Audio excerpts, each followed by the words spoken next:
नमस्कार, NDTV India पर आपका स्वागत है। हमारे इस खास कार्यक्रम गुगली में आज भारत न्यूजीलैंड के बीच मुकाबला है। भारत ने पहले गेंदबाजी करने का फैसला इसमें किया था। शुरुआत बहुत शानदार हुई थी, लेकिन उसके बाद न्यूजीलैंड ने भी अच्छा जो है वो कमबैक वहां से किया और विमल एक सम्मानित स्कोर की तरफ न्यूजीलैंड पहुंच गया है, यहाँ पर लग रहा है। ठीक है, चैलेंजिंग स्कोर तो है। 274 का स्कोर हुआ है और न्यूजीलैंड ने 274 का टारगेट दिया है भारत के सामने जीत के लिए। और यकीनन बहुत आसान नहीं है। भारत ने टॉस जीतकर पहले गेंदबाजी चुनी। पावर प्ले में सिर्फ 19 के स्कोर पर 2 विकेट चले गए। डेवॉन कॉनवे और विलियम को पवेलियन वापस भेजा, लेकिन इसके बाद कीवी खिलाड़ियों ने तूफान का रुख मोड़ दिया। रचिन रविंद्रन और डैरिल मिचेल ने 159 रनों की साझेदारी की। आखिरकार डैरिल मिचेल किसी तरह आउट हुए। 274 का लक्ष्य मिला। और सबसे पहले हम चलते हैं हमारे खास मेहमान Vijay Dahiya, former test cricketer expert. Vijay, पहुंच में है अभी 274, बहुत बड़ा स्कोर लग रहा है। नहीं, रन बोर्ड पे हैं, ये आप इस चीज़ को आप डिनाई नहीं कर सके, लेकिन एक समय पे लग रहा था कि 300 का आंकड़ा भी पार हो सकता है। तो कहीं ना कहीं जो भारतीय गेंदबाजों ने आखिरी ओवर्स में आके वापसी करी है, उसकी वजह से आप इसको 300 से ज़्यादा रन चेज नहीं कर रहे हैं।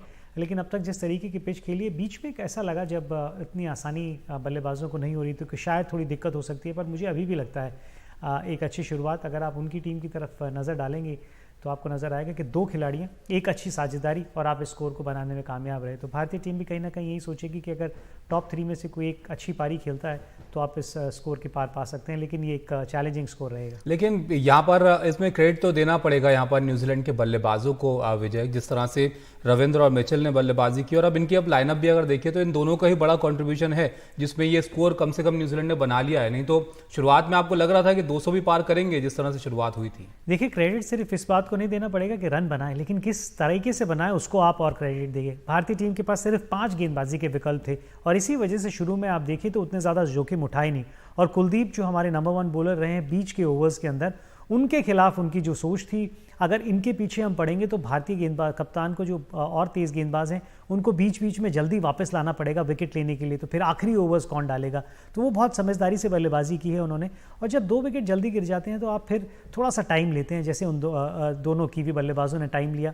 160 रन की शानदार एक साझेदारी रची और वहाँ से लग रहा था कि अगर आप 300 रन की तरफ जा सकते हैं। लेकिन हाँ, ये बिल्कुल ठीक कह रहे हैं आप कि क्रेडिट बनता है यहाँ पर जिस तरीके से उन दोनों ने बल्लेबाजी की। 2 मैच के जो फर्स्ट हाफ का अगर दोनों हीरो के हैं, अगर डैरिल मिचेल, जैसे हम लोग बातचीत कर रहे थे, इनके फादर रग्बी कोच थे, खुद भी असिस्टेंट कोच थे और फॉर्मेटिव एज पर्थ में बीता है बहुत सारे प्लेयर्स के बीच में, तो जो मेंटल रेजिलियंस है उन्होंने ज़रूर दिखाया। और मोहम्मद शमी की जितनी तारीफ करें। देखिए, दोनों चीज़ों की तरफ देख लेते हैं आप। ये साफ दर्शाता है कि दोनों खिलाड़ी किस तरीके से मेंटल टफ हैं। आपने बल्लेबाजी के बारे में बात की, मिचेल की जिस तरीके से।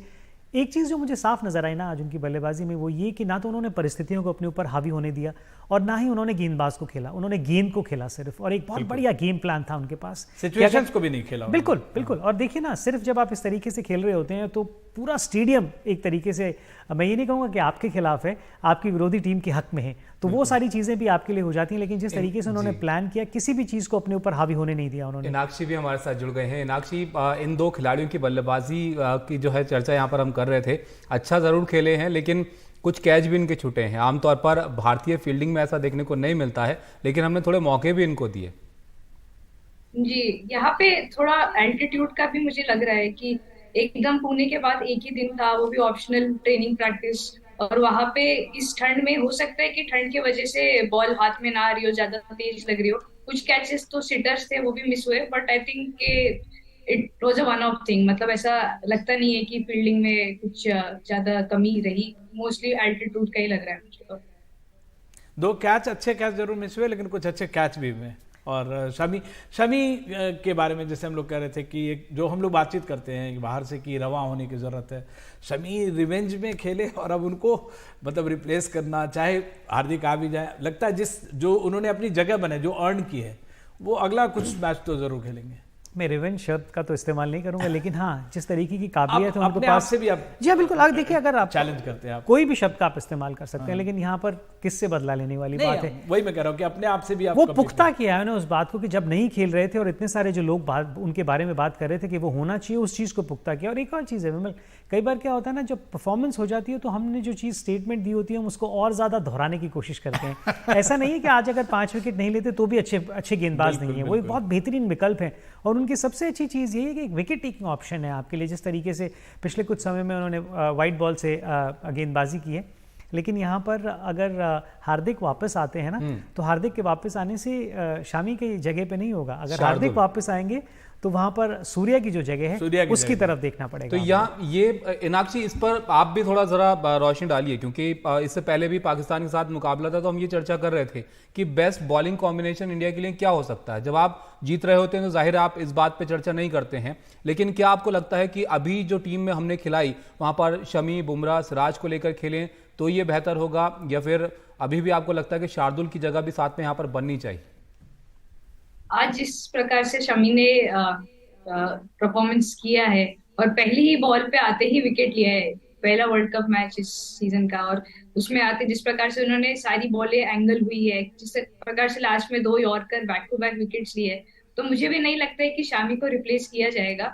शार्दुल ठाकुर को जो अभी तक रख रहे थे वो एक बॉलिंग ऑलराउंडर के हिसाब से रख रहे थे, और वो थोड़ा चाहते थे कि वो डेप्थ आए, जैसे आज भी हमने न्यूजीलैंड में देखा। हालांकि उससे उतना फायदा नहीं हुआ कि 8th प्लेयर तक उनकी बैटिंग डेप्थ थी। तो अब मुझे नहीं लगता है कि शामी को हटाया जाएगा इस परफॉर्मेंस के बाद, और हार्दिक पांड्या के वापसी होने से वो बैटिंग का भी प्रॉब्लम थोड़ा सॉल्व हो जाता है। तो अब शार्दुल ठाकुर का वापस आना थोड़ा मुश्किल लग रहा है मुझे तो। अच्छा, मैं रिफ्रेश कर देता हूँ क्वेश्चन को। शमी को नहीं हटाया जाएगा, लेकिन शमी ने जो ऑप्शन क्रिएट किया है अपने लिए जो प्लेस रन की है, सूर्य कुमार के पास वही मौका है। जी हाँ, बिल्कुल मौका है। और अगर आप कहें तो कुछ मैच भी इस तरीके का है कि इस टीम के आप खिलाफ खेल रहे हैं, दोनों टीमें टॉप पे हैं, सिर्फ रन रेट की वजह से 1 और 2 नंबर पे नज़र आ रही हैं आपको, और शायद आज ज़रूरत भी पड़ेगी, क्योंकि जिस तरीके की गेंदबाजी के विकल्प न्यूजीलैंड के पास हैं, हम उनकी तारीफ कर रहे हैं। उनके पास एक बहुत ही बढ़िया स्पिनर है सेंटनर। इस पिच के ऊपर उनका इम्तिहान होगा, क्योंकि इस पिच के ऊपर कुलदीप का भी इम्तिहान हुआ है। तो उस लिहाज से अगर आप देखें तो एक जो बैट्समैन खिलाया है भारतीय टीम ने, उसकी ज़रूरत पड़ सकती है आज। लेकिन सूर्य कुमार को मौका मिलना या उनको लंबी इनिंग खेलने के लिए जल्दी आना पड़ेगा। उसके लिए हमारे जो ऊपर के बल्लेबाज हैं, आपको लगता है कि जिस तरह की दिक्कत न्यूजीलैंड ने फेस की शुरुआती ओवर्स में, ऐसी हमें भी जो है वो देखने को मिल सकती है न्यूजीलैंड की तरफ से चैलेंजेस इनिंग में? मिल सकती है, क्योंकि अगर आप न्यूजीलैंड की गेंदबाजी की तरफ नज़र डालेंगे तो उनके जो तेज़ गेंदबाज हैं, अच्छी खासी काबिलियत है उनके पास, गति भी है, स्विंग भी। और हमने यहाँ देखा है इस कंडीशन में थोड़ा बहुत जो नया गेंद है ना वो स्विंग होता है, तो ट्रेंट बोल्ट के पास वो खासियत है। और अगर आप देखें तो भारतीय टॉप ऑर्डर के जो बल्लेबाज हैं उनको लेफ्ट आर्म पेस बॉलर्स ने तंग किया है,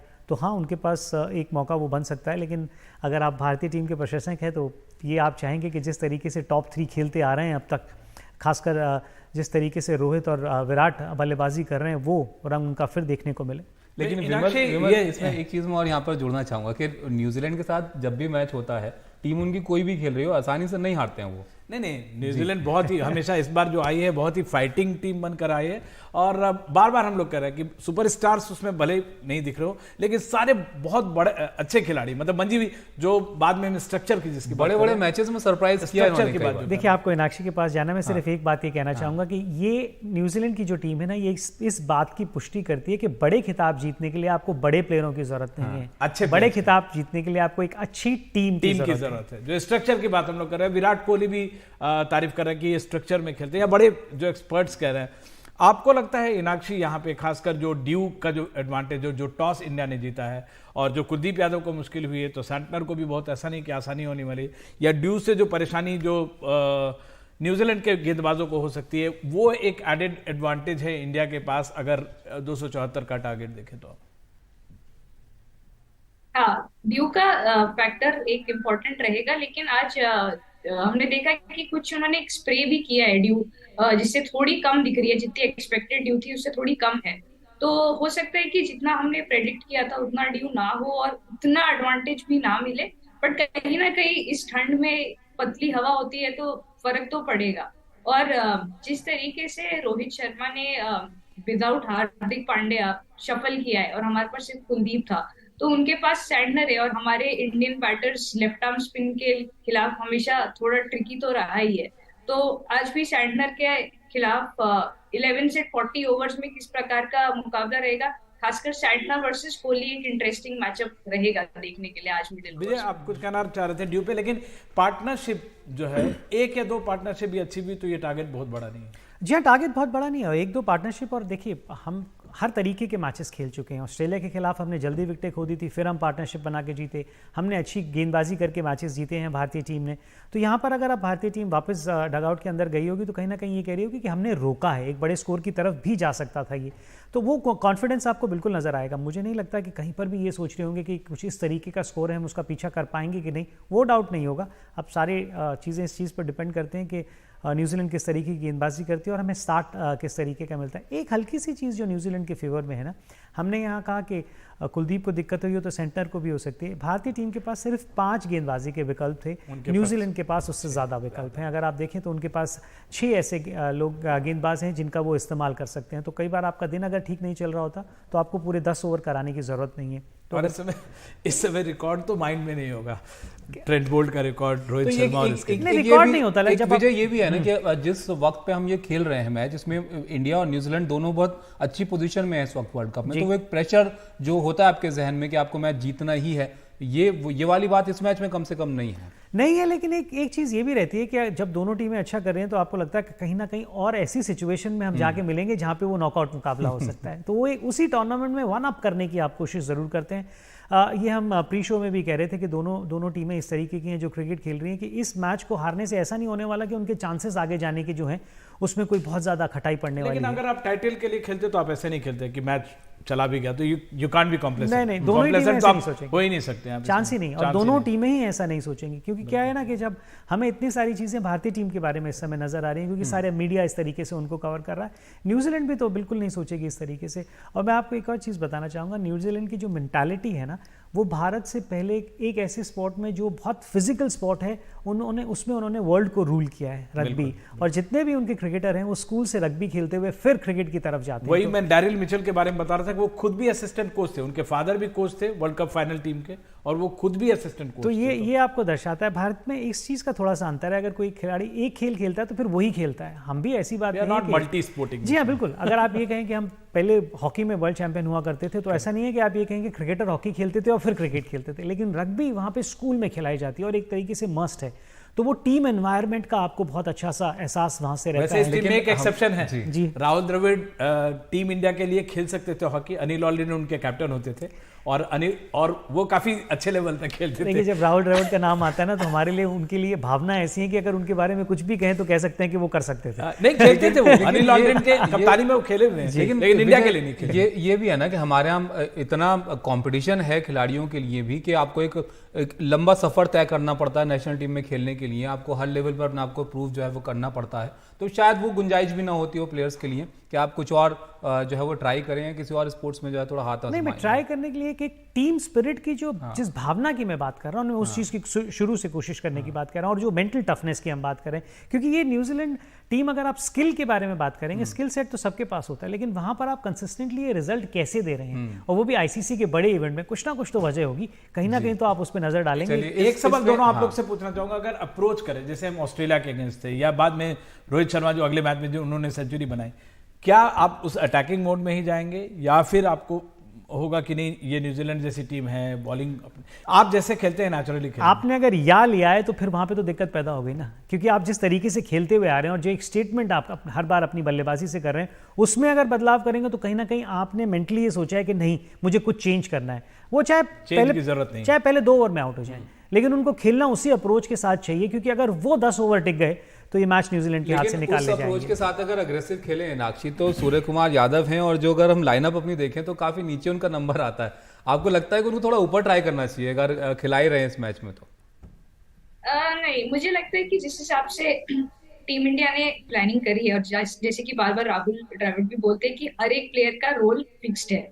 हर प्लेयर जब एक मैच में जाते हैं, जो उनकी टीम मीटिंग भी होती है मैच से पहले, उनको एग्जैक्टली पता होता है उन्हें कौन सी पोजीशन पे खेलना है और क्या करना है। तो इस मोमेंट पे आके उनका पोजीशन चेंज करना मुझे नहीं लगता है कि एक वायबल ऑप्शन है, खासकर जिस हिसाब से टॉप ऑर्डर परफॉर्म कर रहा है। हम वही चाहेंगे कि जैसे शुभमन और रोहित करता, जिस प्रकार से पार्टनरशिप उनकी दिखी है लास्ट मैच में, वही रेप्लिकेट हो। और शुभमन का तो रिकॉर्ड भी बहुत अच्छा है, उन्होंने अपना 200 डबल सेंचुरी भी न्यूजीलैंड के अगेंस्ट मारा है। तो सूर्य कुमार यादव बिल्कुल कुछ इस पोजीशन पे लेके आए हैं, हार्दिक पांड्या की जगह उनको उसी पोजीशन पे खेलना चाहिए, उसीलिए आज बिल्कुल। ईशान न्यूजीलैंड की टीम अगर स्ट्रक्चर में खेलती है तो हमारा भी स्ट्रक्चर है, हमारा भी प्रोसेस है, और अपने प्रोसेस पे भरोसा करना। जी बिल्कुल, और मैं बिल्कुल सहमत हूँ इस बात से। जब आप किसी खिलाड़ी को रिप्लेस करते हैं ना, तो फिर उस नंबर के लिए आपने रिप्लेस किया होता है। हमें ऊपर 5 में कोई दिक्कत नहीं है, हमारे ऊपर 5 उस तरीके से ही खेलते हुए आ रहे हैं। और एक और चीज़ है, अब तक इस टूर्नामेंट के अंदर आप देखें तो पहले मैच में ज़रूर जल्दी विकेटें गिरी थी, लेकिन उसके बाद केएल ने और विराट ने वो पारी संभाल ली थी।